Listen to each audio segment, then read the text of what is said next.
आसतु आज बनाइबा कार्तिक मास स्पेशल बिना पियाज रसुन रे मिक्स वेज। प्रथम घरे जहाँ परिबा गुड़िक थी भल भाव धोई नेबा। एबे सब परिबा को आमे छोट छोट करी भलसे काटी नेबा। एबे एक पैन ने आमे किछि तेल देई गुटी बादाम को भल भाव भाजी नेबा। बादाम टी हमर भाजी हो सारा परे आमे काटी रखिथिबा परिबा गुड़ी को गोटी गोटी करी सब छाणी नेबा। परिबा टी हमर सब छाणी ही गला। एबे आमे पेस्ट तैयारी करिया पई किछि काजू जीरा अदा टमाटो एवं लंका को नेबा। एबे हमर पेस्ट प्रस्तुत हो गला। एबे आमे एक पैन ने किछि तेल एवं तेजपत्र पकाइबा। एबे सेथिरे आमे किछि जीरा फुटाई नेबा।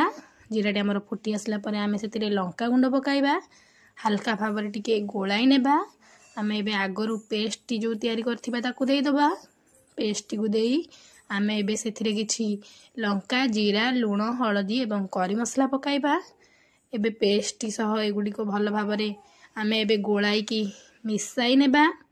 पेस्ट सह हमर मसलाटी मिसी गला परे आमे एबे आगुरु रखिथिबा परिबा गुडी को सब देई दबा। परिबा सह मसलाटी हमर भल भाबरे मिसिबा पई आमे ताकू मध्य भल से गोलाई नेबा। एबे हमर सेथिरे आवश्यक मुताबिक पानी देई दबा। पानीटी हमर भल से गोलाई मिसाई देबा। पानीटी हमर फुटी गला परे आमे सेथिरे गरम मसला पकाइबा। एबे हमर गरमा गरम मिक्स वेज टी रेडी हो गला। भात एवं रुटी सह यार मजा नहीं पारिबा। बिना पियाज रसुन रे मिक्स वेज रेडी।